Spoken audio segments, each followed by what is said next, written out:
হযরতে সালাউদ্দিন আইবি রহমাতুল্লাহ আলাইহি একটা গোপনে লোক পাঠালেন, যাও খোঁজ লাও।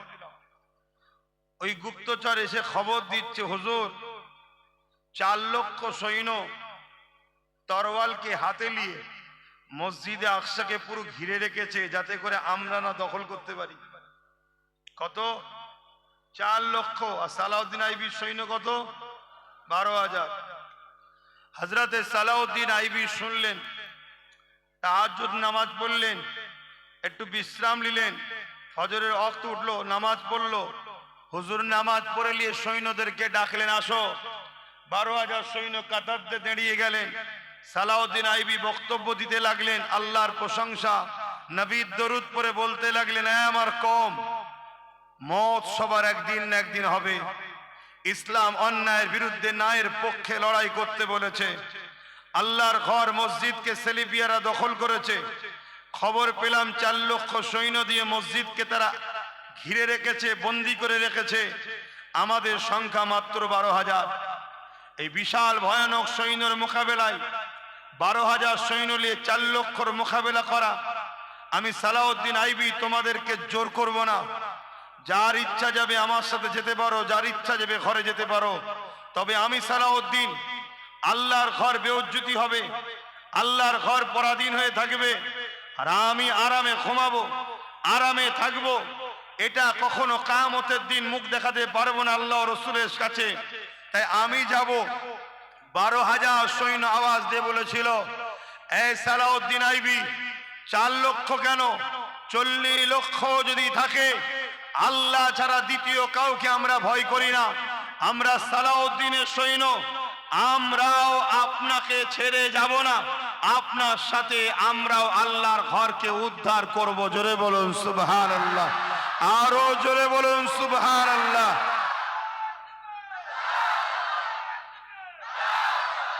আজ আমরা কোটি কোটি মুসলমান, কোটি কোটি মুসলমান, আমাদের ভোট যাদেরকে দিই তারাই সরকার হয়। আমরা যাদেরকে ভোট দিই না তা সরকার চিৎপটাং হয়ে যায়। আমরা যা সাথ দিই সে কোটি কোটি টাকার মালিক হয়। আমরা যা সাথ দিই না তার আগে পিছু বডিগার্ডও থাকে না। কিন্তু আজ দুঃখের বিষয়, আমাদেরই মসজিদ, আমাদেরই মাদ্রাসা, আমাদেরই ওয়াকাফ, আমাদেরই কবরস্থান, আজকে আমাদের ভোটে যারা জেতে তারাই আজকে লুটছে না লোটেনে। জোরে বলেন, লুটছে না লোটেনে।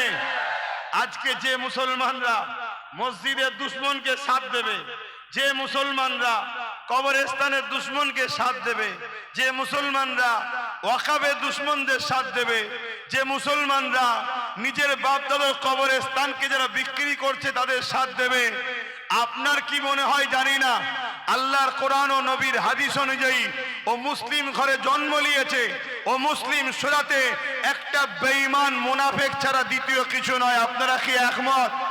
হাত তুলে সাক্ষী দেন একমত। হাত নামান। হতে পারে সে মুফতি, হতে পারে সে মাওলানা, হতে পারে সে বক্তা, হতে পারে সে ওয়াইজিন, হতে পারে সে সম্ভ্রান্ত ভালো পরিবারের ছেলে, তার পরিবার ভালো ভালো বলবো, কিন্তু ইসলামের দুশ্মনদের সাথ দেওয়ার জন্য অবশ্যই এক গাদ্দার ইসলামের এ মুনাফিক। আর যে মুনাফিক গাদ্দার হয় তার সম্বন্ধে রাসূলুল্লাহ বলেছেন, আল্লাহর কোরআন বলেছেন, তার ঠিকানা সবথেকে জঘন্যতম আযাবে জাহান্নাম। আপনারা কি জাহান্নাম যেতে রাজি আছেন? যদি রাজি থাকেন তাহলে ওয়াকাফের দুশ্মনদের সাথ দেন। এটা আমার মসজিদের স্বার্থে বলার অধিকার আছে না? না, রাজনীতি করছি তো, হ্যাঁ করছি, কিন্তু আমার ঘরকে বাঁচাবার জন্য করছি, আমার ঘরকে বাঁচাবার জন্য। আপত্তি আছে কোনো মুসলমান? যে আপত্তি করবে সে মুসলমান সম্বন্ধে, তার ঈমান সম্বন্ধে ডাউট আছে না? নাই।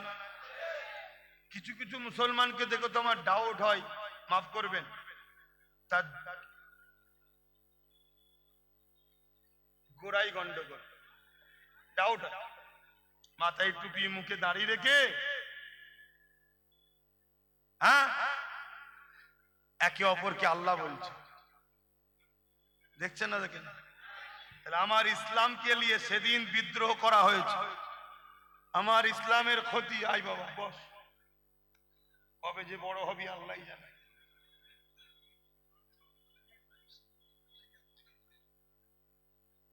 শুনছেন?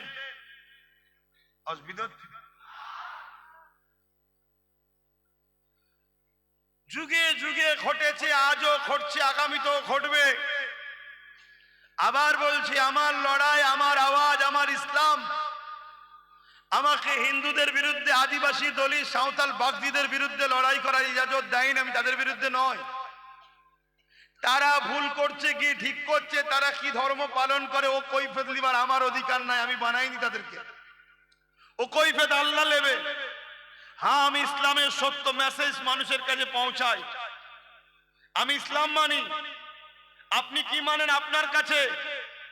আপনি আপনার ধর্ম, আপনার উৎসব নিয়ে থাকেন। আমি আমার ধর্ম, আমার উৎসব নিয়ে আছি। দিনের শেষে আপনি মানুষ, আমি মানুষ। একসাথে বাজারে, একসাথে স্কুলে, একসাথে সহযোগিতা, একে অপরের সুখে দুঃখে একসাথে দেশ চালানো, সমাজ চালানো, সব কিছুতে থাকবো। কিন্তু আপনি যদি আমার মসজিদ মিটাতে চান, আমার মাদ্রাসা মিটাতে চান, আমার কবর মিটাতে চান, আমার ঈদগাহ মিটাতে চান, আপনার সঙ্গে আমার সম্পর্ক রাখা কি সম্ভব? আর যদি রাখি কোরআনের ভাষায়, আমি মুনাফিক হব। যদি রাখি হাদিসের ভাষায়, আমি বেঈমান হব। আর মুনাফিক বেঈমানের ঠিকানা কবর থেকে শুরু করে জাহান্নাম আর যবে জীবনে কখনো বেরোবে না। এ যুবক, আল্লাহকে ভয় করো। দুনিয়াদারি করতে হবে, কিন্তু দুনিয়াদারি করতে গিয়ে খোদার সঙ্গে দুশ্মনী করবে, খোদার দিনের দুশ্মন হবে, খোদার ঘরের সঙ্গে গাদ্দারি করবে। আমার জাতের মধ্যে, আমার কওমের মধ্যে গাদ্দার আছে না নাই? আর এই গাদ্দার গুণের জন্য আজকের ফেরাউনরা বুক ফুলিয়ে ঘুরছে। এই গাদ্দার গুণের জন্য আজকের নমরুদরা বড় বড় কথা বলছে। এই গাদ্দার গুণের জন্য আজকের এজিদরা বড় বড় কথা বলে বেড়াচ্ছে। কেন জানে? আমার পুষা কুত্তা মুসলমানদের ঘরে ঘরে রাখা আছে। শুনছেন তো নাকি? আমাদের ঘরে ওগুলো হচ্ছে জালিমদের পুষা কুকুর। কথা শুনছেন তো নাকি? হ্যাঁ, এ কুকুরগুলো আমার বিরুদ্ধে বলে। এ কুকুরগুলোর মুখ দিয়ে একবারও বেরোয় না যে আপনি কি করে বললেন মসজিদে উস্কানিমূলক কথা হয়। বলে একটা কুকুরের মুখে শুনেছেন? একটা কুকুরের মুখে শুনেছেন? কিন্তু এই কুকুরগুলো যখন আমি বলবো যে ওয়াকাবের দুশ্মনদের ভোট দিয়া হারাম, এরা তখন বড় বড় মিডিয়ার সামনে, পাড়াতে, অলিতে গলিতে আব্বাস সিদ্দিকীর নিয়ে সমালোচনা করে। মুনাফিক চিনুন। আমি দুটো ব্যক্তির নাম বলবো, একটার নাম আবু বকর সিদ্দিক, আর একটার নাম হচ্ছে রাইসুল মুনাফিক আব্দুল্লাহ ইবনে উবাই। দুজনের মুখেই দাড়ি, দুজনের মাথায় টুপি, দুজনের পরনায় জুব্বা, দুজনাই রাসূলুল্লাহর হাতে হাত দিয়েছে, দুজনাই নামাজ পড়েছে, দুজনাই রোজা রেখেছে, দুজনাই হজ করেছে, দুজনাই জিহাদে গেছে, দুজনাই রাসূলুল্লাহর সাথে সফরে গেছে। কিন্তু দুজনের মধ্যে থেকে একজন দুনিয়া থেকে জান্নাতের সার্টিফিকেট পাচ্ছে, আর একজন কোরআন ঘোষিত জাহান্নামী হচ্ছে। কারণটা কি? কথা কিছু শুনছেন? হুজুর দুটোই, পীরজাদা দুটোই, একটা পাঁচ আটকে গেছে, আর একটা নিজের অস্তিত্ব বাঁচাবার জন্য, নিজেকে, নিজের অস্তিত্ব রক্ষার জন্য নিজেকে ৪২ দিন পর্যন্ত জেল খাটিয়েও সুজা হয়ে দাঁড়িয়ে আছে। দুটো সমান নয়, কথা বুঝতে হবে। মুফতি সমাজে দুটোই, মাওলানা সমাজে দুটোই, কিন্তু একটা পা চেটে মুফতি, আর একটা খোদার ঘরের জন্য, নবীর দ্বীনের জন্য হক কথা বলাতে গ্রামের মানুষ হয়তো তাকে সমালোচনা করছে। দুটো লোক কি সমান? এই ভারতবর্ষে যখন ব্রিটিশ হুকুমত চলছিল, ওই সময়তে একজন আলেমে দিন ছিল, যিনি দিনের পক্ষে, ইসলামের পক্ষে। আমার ভাইগুলো শুনছো তো? শোনো আমার সোনার ভাই, তোর জামা, তোর ওই প্যান্ট শার্ট, তোর ওই দাড়ি নেই, এগুলো তোরা ভুল করছিস, কালকে সব হয়ে যাবে। মানে গাছের ডালপালা নেই, পাতা নেই, গুড়া যদি ঠিক থাকে কালকে ডালও গজাবে, পাতাও গজাবে, ফলও গজাবে। আর যদি গুড়া কেটে ফেলিস, খুব বন্ধু শোনো আমার ভাইরা, এ দুনিয়া তোমাদেরকে আল্লাহ ও রসুলের থেকে সরাতে চাইছে। কেন? যতক্ষণ না আল্লাহ ও রসুলের থেকে সরাবে ততক্ষণ তোমাদের মা বেটিদের ইজ্জত আবরু লুটা সম্ভব নয়। যতক্ষণ না তোমাদেরকে আল্লাহ রসুল থেকে দূরে সরিয়ে দেবে ততক্ষণ পর্যন্ত তোমার মসজিদ মাদ্রাসার দিনকে মিটানো সম্ভব নয়। কেন? তোমরা ঢাল হয়ে দাঁড়িয়ে যাবে। একজন ব্রিটিশের পিরিয়ডে একজন আলেমে দিন, সে ওই দিনের কথা, ইসলামের কথা, মানবতার কথা, ন্যায়ের কথা, ব্রিটিশ হুকুমতের জুলুমের বিরুদ্ধে কোরআনের পক্ষে আওয়াজ তুলেছে। শুনছেন? ব্রিটিশ হুকুমত তাকে বন্দী করেছে, বন্দী করে তাকে জেলে দিয়েছে। এই ইতিহাস আমার জানা আছে না নাই? তারপরেও আজ করছি। কেন? আমরা আমাদের তকদিরের ওপরে বিশ্বাসী। তকদিরে যদি খোদা রাখে আজকের জালিমদের কারাগারে আব্বাস সিদ্দিকী বন্দী হবে, আমি তাতে রাজি।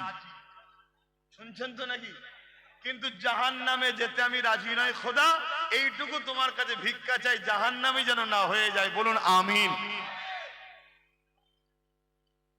ওই সময়ে ব্রিটিশ হুকুমত দেখলো এই লোকটার তো বিরাট ফেমাস, আর ফেমাস গুলোকেই টার্গেট করে। হয় কিনে দলে লাও, অর্থ লাও, নারী লাগবে লাও, পদ লাগবে লাও, শুধু আমাদের দালালি করো। আর যদি না আসে তাদেরকে টার্গেট করা হয়। শুনছেন? হয় জাতির কাছে তার বিরুদ্ধে মিথ্যাচার করে বদনাম দাও, তারপরেও যদি না সরে তার ক্ষতি করো। এটা আজকে নতুন না, যুগ যুগ ধরে চলে আসছে রে বাবা।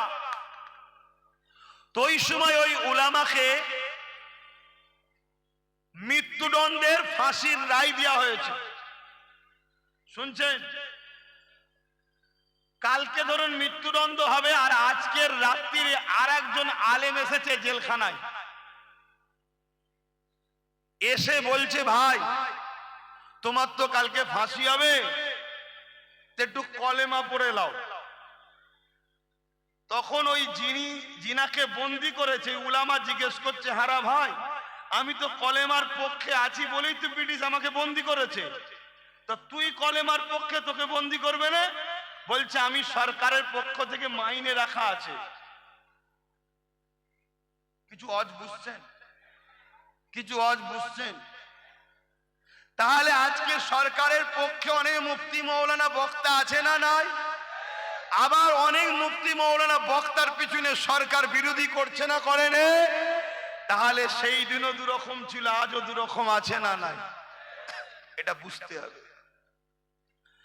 আল্লাহ নবী সাহাবী হযরত আবু বকর সিদ্দিক রাদিয়াল্লাহু তাআলা আনকে আল্লাহ নবী দুনিয়া থেকে জান্নাতের সার্টিফিকেট দিয়ে দিলেন, আর হযরত আবু বকর সিদ্দিককে আল্লাহ নবী জান্নাতের সার্টিফিকেট দিল। রাইসুল মুনাফিক আব্দুল্লাহ ইবনে উবাই দুনিয়া থেকে জাহান্নামের ঘোষণা পেয়ে গেল। এ যুবকেরা, তরুণেরা, বাপেরা, দুজনেরই তো দাড়ি রয়েছে, দুজনেরই তো টুপি রয়েছে, দুজনেরই মাথায় টাকরি রয়েছে, দুজনাই মুসলমান, দুজনাই নবীর হাতে হাত দিয়েছে, দুজনাই নবীর পিছনে নামাজ পড়েছে, দুজনাই রোজা রেখেছে, দুজনাই হজ করেছে। মন দিয়ে শোনো, দুজনাই আজকে মৌলানা আছে, দুজনা আজকে মুফতি রয়েছে, আজকেও দুই ধরনের নামাজ আছে, আজকেরও দুই ধরনের মুসলমান রয়েছে। ওই জন্যে এই ইতিহাসটাই তারিখটা শুনে রেখে দাও। ওই সময় আবু বকর সিদ্দিক তিনি ঘোষণা পেয়ে গেলেন জান্নাতি, আর এমন করে আব্দুল্লাহ ইবনে উবাই তিনি ঘোষণা পেয়ে গেলেন জাহান্নামী। এর কারণটা কি? হযরত আবু বকর সিদ্দিককে বলেছে, এ আবু বকর সিদ্দিক এর কারণটা কি? হযরত আবু বকর সিদ্দিক বলল, এর কারণ হলো এটাই, ওর যা আছে আমারও তাই আছে, কিন্তু আমার মধ্যে যা আছে ওর মধ্যে তা নাই। ওর নামাজ আছে আমারও আছে, ওর রোজা আছে আমারও আছে, ওর হজ আছে আমারও আছে, ওর দান খৈরাত আছে আমারও আছে, এই দিক দিয়ে ওর যা আছে আমারও তাই আছে, কিন্তু আমার দিলের মধ্যে সব কিছুর ওপরে আল্লাহ ও নবীর প্রেম আছে। এটা আব্দুল্লাহ ইবনে উবাইয়ের নাই। ও লোক দেখানো নামাজ পড়ে, লোক দেখানো মুসলমান, ও হৃদয়ে কিন্তু আল্লাহ ও নবীর ওপরে নফরত রয়েছে।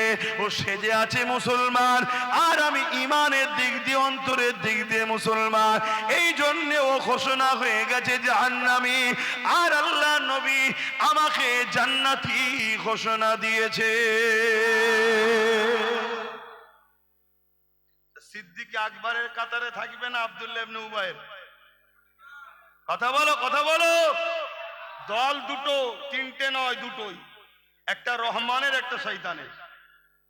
বলো, আজকেও এরকম মুসলমান আছে না নাই? এরকম দাড়িওয়ালা টুপিওয়ালা নামাজি হাজি গাজি আছে না নাই? কাঁচা কাঁচা গাল দিচ্ছে আমাকে, কাঁচা কাঁচা মা বাপ তুলে গাল দিচ্ছে। কি করেছি রে? না, তুই মমতার বিরুদ্ধে বলিস কেন? অথচ ওই জানোয়ার মৌলানা শয়তান হাজি সাহেবকে জিজ্ঞেস কর, শয়তানকে, হারা তোর মমতা যখন কোরআন শেষ হয়ে যায় বলেছিল তুই মমতার বিরুদ্ধে বলেছিস? বলছেন না। শুনছেন তো? ওই মুফতি, ওই বক্তা, ওই আলেম, ওই মুনাফেক মুসলমানকে জিজ্ঞেস করো, তুই আব্বাস সিদ্দিকী গাল দিচ্ছিস কেন? বলছে না, আব্বাস সিদ্দিকী আমার মমতার বিরুদ্ধে বলে। শুনছেন না শোনেননি?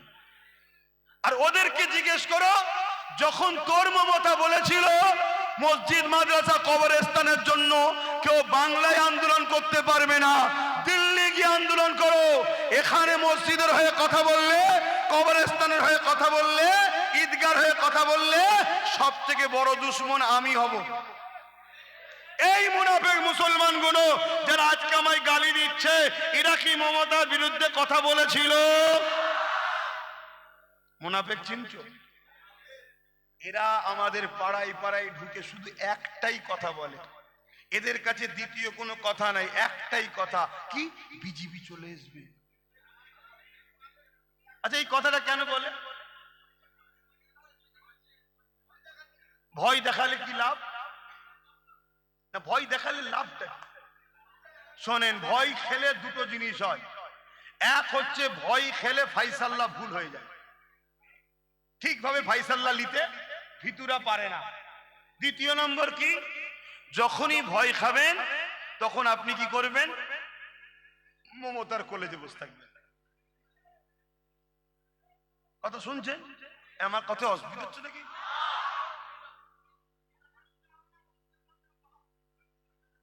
যাসনি, ও জাহান্নামী, ও জাহান্নামী, যাসনি, ও বড় শয়তান একটা, ওর ইরাদা তোরা জানিসনি।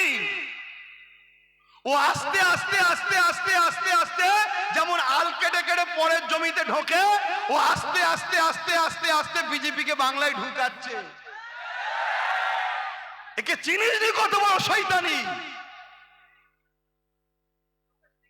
খুব সাবধান। আর না হয় ওই প্যালেস্টাইনের মতো বাপের সামনে মেয়েকে রেপ করবে, দেখতে হবে। স্বামীর সামনে পরিবারকে রেপ করবে, দেখতে হবে। মায়ের সামনে, ছেলের সামনে মাকে রেপ করবে, দেখতে হবে। হাতে পরান না থাকলে জুলুমের বিরুদ্ধে লড়াই করা যায় না। কথা মাথায় ঢুকছে? আর সব থেকে বড় শয়তান হলো এর ভাড়াটিয়া দালাল মুনাফিক মুসলমান পাড়ায় যেগুলো রয়েছে, এগুলো এত বড় দালাল। যেদিন বিজেপি ঢুকে প্রথম বিজেপিতে চলে যাবে। এরা আবার নবী বংশের আওলাদ আব্বাস সিদ্দিকীর দিকে আগুন তোলে, অথচ ওর বাপ দাদা গোষ্ঠী মুসলমান হয়েছে আমার বাপ দাদার ওসিলায়।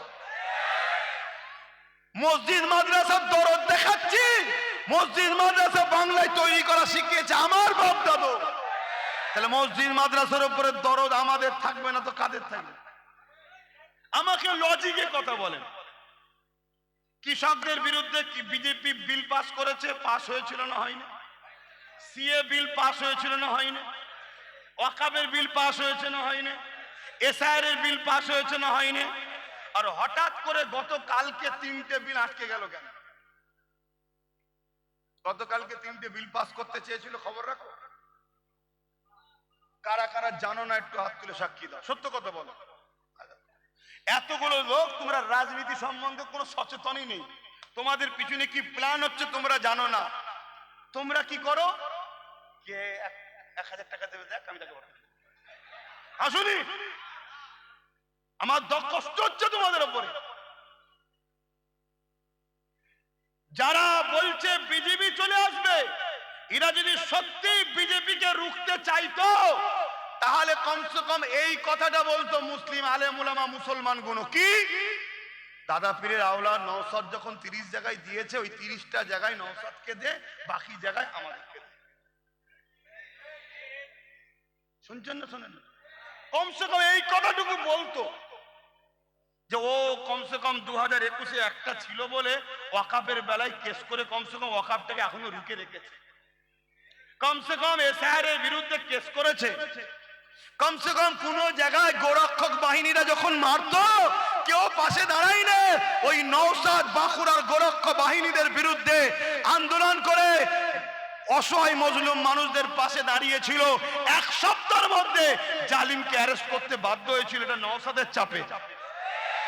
এরা যদি সত্যি বিজেপিকে রুখতে চাইতো তাহলে এই কথাটুকু বলতো যে দেখো আমার ঘরের ছেলে, ওকে 30টা দিচ্ছি, রেখে দে। কেন বাইচান্স এই যদি পাল্টি মারে কমসে কম নিজের লোকটাকে একটু সামনে দাঁড় করানো যাবে। আমরা যখন বাইরে যাই অনেক জায়গায় টাকা পয়সা ছড়িয়ে রাখি, কেন? একটা পকেটে মার হয়ে গেলে বাকিটাতে কাজ করা যাবে, ঠিক তো নাকি? আজকে তুই ধনের উপরে ভরসা করছিস, বাইচান্স ডুবিয়ে দেয়, তাহলে অন্য যদি একটা 10, 15, 20, 30টা থাকে কাজে লাগবে না লাগবে না? এইটুকু বলতো না বলতো না? বলেছে।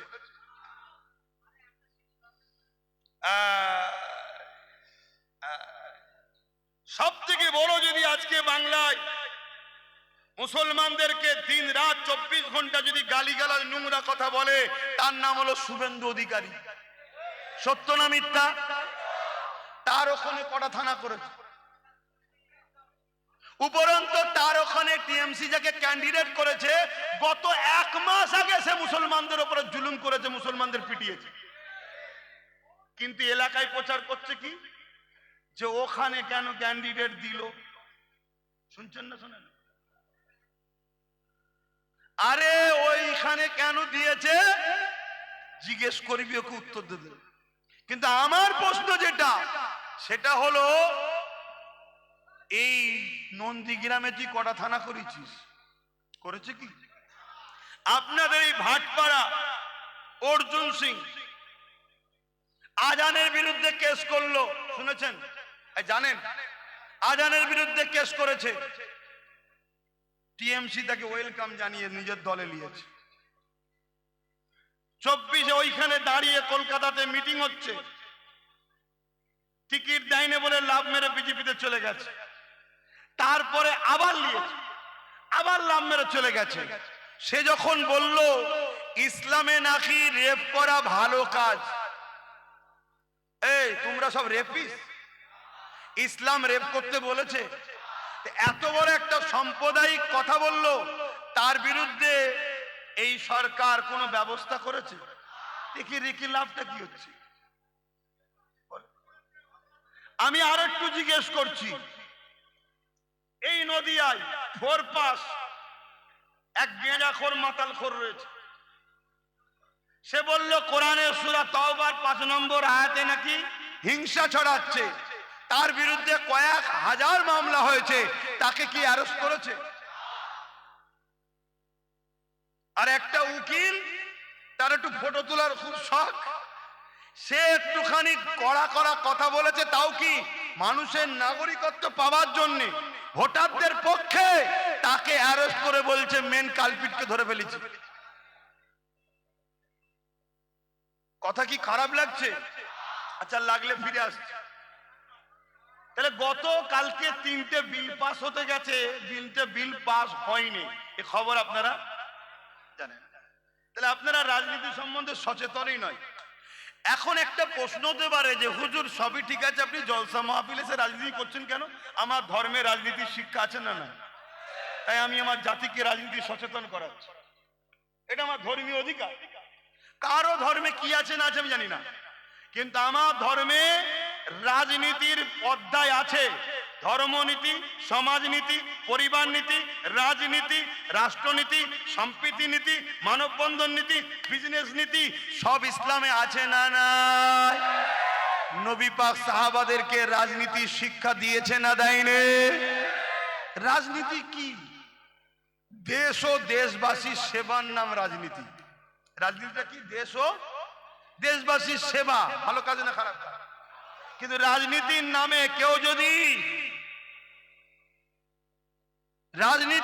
কেউ যদি দুর্নীতি করে, সে পাপী। তাহলে আমি আমার কওমকে শিখাবো না যে খবরদার বাবা, রাজনীতি করছো করো, দুর্নীতি করুনি, জুলুম করুনি, অত্যাচার করুনি, খুন করুনি, রেশনের চাল যেন চুরি করে খাবে না। এটা শিক্ষা দেবো না? দেবো না? এটা দিয়া অপরাধ।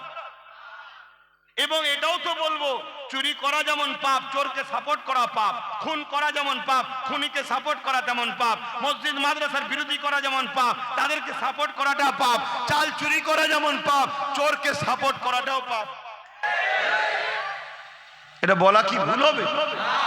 আচ্ছা, গতকালকে 3টে বিল পাস করতে চেয়েছিল কেন্দ্রের মোদী সরকার, 3টে বিল পাস করতে পারেনি। আর আজকে আমার রাজ্য সরকার, বিগত যিনি ছিলেন, তিনি বলছে যদি বলেছিলাম বাংলা যদি দখল করতে আসো, দিল্লি দখল করব। কি বলছে? বলেছিলাম বাংলা যদি দখল করতে আসো, দিল্লি দখল করব। গত কালকে মোদির পতনের শুরু হলো।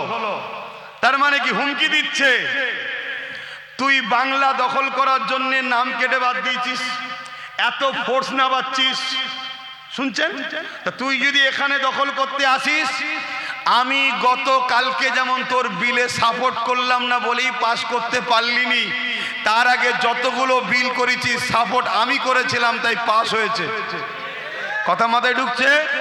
অতএব মোদিকে হুঁশিয়ারি দিয়ে বলছে বাংলা দখল করতে আসিসনি, তাহলে গত কালকের মতো আমি আর সাপোর্ট করব না, তুই বিল পাস করতে। তাহলে সেটিং ছিল না? ছিল না? তাহলে ওয়াকাফ বিল পাস করার পিছনে এর হাত আছে না নাই? এসআইয়ের বিলের পিছনে এর হাত আছে না নাই? সি এর পিছনে এর হাত আছে না নাই? আগামীতে এনআরসির সময়ও হাত থাকবে না? থাকবে না? না, ওটা হাত কেটে দিতে হবে। ওই দায়িত্বটা আপনাদের নিতে হবে। কষ্ট হচ্ছে? কষ্ট হচ্ছে না? মুনাফিক মুসলমানের কষ্ট হচ্ছে। ধর্মসভায় গিয়ে বলবি কেন, ওরে মুনাফিক শয়তান মুসলমান, শয়তান মুনাফিক মার্কা মুসলমান শোন, যখন মমতার রেড রোডে গিয়ে ধর্ম নিয়ে রাজনীতি করে তোর বুকে ব্যথা হয় না কেন? যখন ইফতার পার্টির নামে আমার ইফতারকে নিয়ে নাটক ড্রামা করে তখন তোর বুকে ব্যথা হয় না কেন? হ্যাঁ, যখন বলে কোরআন শেষ হয়ে যাবে আমার উন্নতি শেষ হবে না, তখন তোর বুকে ব্যথা হয় না কেন? অতএব ফারাক ছিল, ফারাক আছে, ফারাক থাকবে। মোমেন মুসলমান আর মুনাফিক মুসলমান এক না আলাদা? মুনাফিক মুসলমান সর্বসময় জালিম হুকুমতের সাথে ছিল, আছে, থাকবে। আর মোমেন মুসলমান সর্বসময় গরিব দুঃখী, হিন্দু, আদিবাসী, সাঁওতাল, বাগদি যেই হোক, মুসলিম গরিব দুঃখীদের সাথে ছিল, আগামী তো থাকবে। বলুন ইনশাআল্লাহ। আপনারা থাকবেন তো গরিবদের পক্ষে, অসহায়দের পক্ষে? যদি হিন্দু গরিব হয় তার পক্ষেও, আদিবাসী গরিবদের পক্ষে, যেই হোক যে অসহায় তার সাথে উম্মতে মুহাম্মাদি ঈমানদাররা আমরা আছি, ঠিক তো নাকি? আমরা জুলুমের সাথে থাকবো না। আসেন আলোচনার দিকে যাওয়া যাক।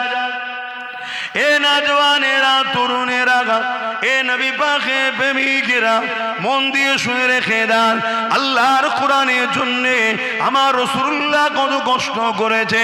কোরআন তো কোনো কিতাব নয়, কোরআন তো কোনো বই নয়, কোরআন হলো আল্লাহ পাকের বাণী, কালামুল্লাহ, আল্লাহ পাকের কথা। এ উম্মতে মুহাম্মাদি, আল্লাহকে ভয় করো। এখনই নিঃশ্বাস ফুরিয়ে গেলে কাল সকালে তোমার জানাজা হয়ে যাবে, কালকে মারা গেলে সকালে, সন্ধ্যা বিকালে জানাজা হয়ে যাবে। আসার ডেট আছে, যাবার কোনো ডেট নাই, কখন কে চলে যাবে।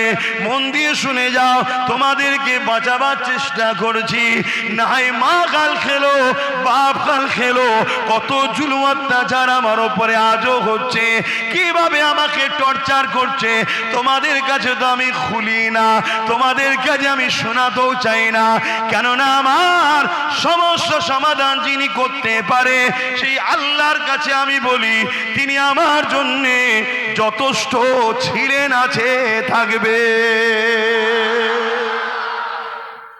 তোমাদেরকে বলি আমার উপরে কি হয়, কিন্তু আমি ঘুরে বেড়াই, দেখেছো কেন? আমি জানি যিনি আমায় তৈরি করেছে তিনি আমার জন্য যথেষ্ট, কারো প্রয়োজন নেই। আমার নওজওয়ানেরা, আমার যুবকেরা, আমার আম্মা জানেরা, আমার বোনেরা, আমার বাপেরা, সামান্য ভিক্ষা নিয়ে আল্লাহ দ্রোহীদের সাথে চলে যাও না, সামান্য ভিক্ষা নিয়ে ইসলামের দুশমনদের সাথে চলে যাও না। মন দিয়ে শুনে রেখে দাও, আমার রাসূলুল্লাহ কত কষ্ট করে আল্লাহর বাণীকে মানুষের কাছে পৌঁছেছে, আমার রাসূলুল্লাহ কত কষ্ট করেছে। এমনও দিন গেছে আমার রাসূলুল্লাহর উপরে মক্কা জালিমরা পাথর পর্যন্ত নিক্ষেপ করেছে। এমনও দিন গেছে আমার রাসূলুল্লাহ রাস্তাতে কাঁটা বিছিয়েছে। এমনও দিন গেছে আল্লাহ নবী নূর নবীকে জানে মেরে দিবার প্ল্যান হয়েছে, নবী আমার পাহাড়ে চলে গেছে। এমনও দিন গেছে আল্লাহ নবী সিজদায় পড়ে রয়েছে, মক্কার অত্যাচারী জালিম শাসকরা তারা তাদের লোকদের দিয়ে